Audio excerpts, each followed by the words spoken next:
Melissa Sue Anderson and Melissa Gilbert spent 8 years playing loving sisters on Little House on the Prairie. On screen they smiled easily, leaned on each other, and shared countless tender moments that made audiences believe in the Ingalls family bond. Off-screen, however, their relationship was far more complicated.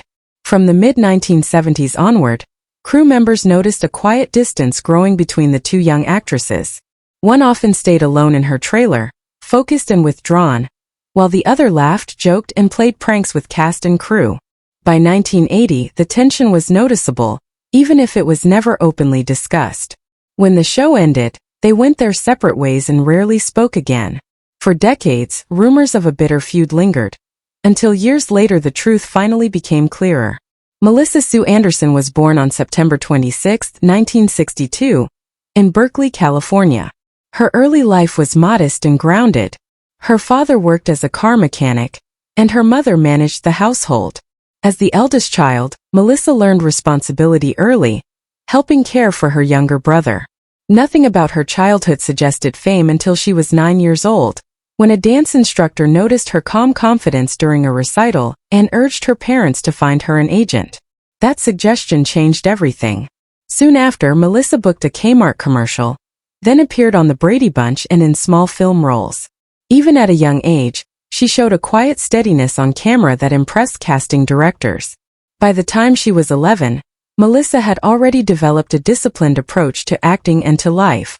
Dance training had made her acutely aware of her body and presentation, and she carried that awareness into Hollywood. While other child actors relaxed between takes, she stayed focused, avoided junk food, and kept to herself. Her reserved nature was often mistaken for aloofness, but it was her way of protecting herself in an industry that could be overwhelming for a child. In 1974, she was cast as Mary Ingalls after competing against hundreds of girls.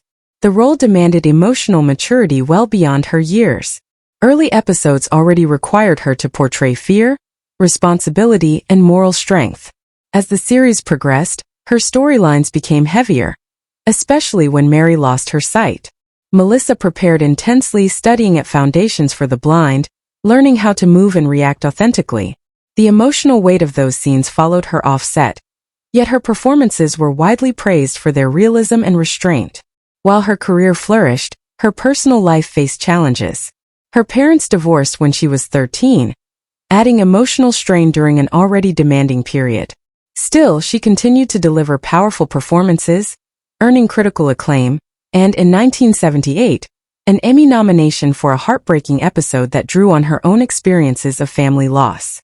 A year later, she won a Daytime Emmy for a television special, becoming one of the youngest performers to receive the honor. By her late teens, she had already lived through experiences that many actors never face. Melissa Gilbert's path into acting was very different. She began as a toddler, appearing in commercials before she could even read. Comfortable on set from an early age, she grew up surrounded by people, laughter, and attention.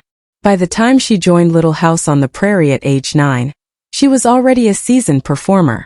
Her personality was outgoing and playful, and she thrived in the social environment of the set. At first, the two Melissas seemed to get along well. Early seasons showed genuine warmth between them, both on screen and off. But as they grew older, their differences became more pronounced. Melissa Sue Anderson remained quiet and intensely focused, often rehearsing alone or retreating to her trailer. Melissa Gilbert bonded easily with the rest of the cast, enjoying jokes, games, and shared downtime.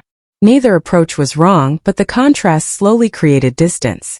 The gap widened during Mary's blindness storyline. Melissa Sue took method acting seriously and withdrew even more, immersing herself in the role. Melissa Gilbert, whose character was meant to support her sister emotionally, sometimes felt shut out in real life. Crew members noticed the separation and occasionally encouraged group meals or shared rehearsals, but the dynamic never fully shifted. As they entered their teenage years, comparisons intensified.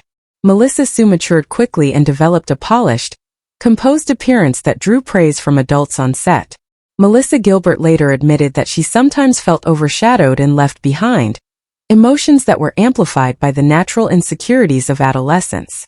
Rumors began to circulate, exaggerated by tabloids and fans alike, suggesting rivalry or competition for attention.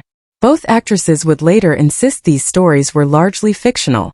When Little House on the Prairie ended in the early 1980s, their lives moved in different directions.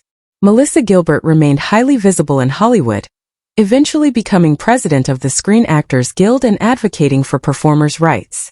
Melissa Sue Anderson chose a quieter path, gradually stepping away from the spotlight and later moving to Canada, where she embraced a more private life. For years, fans speculated about a falling out, interpreting their lack of contact as proof of a feud. Both women denied this repeatedly, explaining that their personalities simply did not align in a way that fostered long-term friendship. In memoirs and interviews, they described mutual respect rather than hostility. That perspective gained renewed attention decades later. In a 2025 reunion discussion, Melissa Gilbert spoke openly about their relationship, explaining that there had never been a dramatic break or secret betrayal. One of them preferred solitude and focus. The other thrived on connection and conversation. Over time, they simply drifted apart. Melissa Sue Anderson's own memoir shed light on the emotional toll she carried from years of intense storylines, including traumatic fire scenes that left lasting impressions. Her withdrawal, many realized, was not coldness but self-preservation. In the end, the story behind the smiles was not one of scandal or rivalry, but of two young girls growing up under extraordinary pressure in very different ways. Their on-screen bond was real in its own context, even if their off-screen lives moved in separate directions. The truth, once revealed, was quieter and more human than the rumors ever suggested.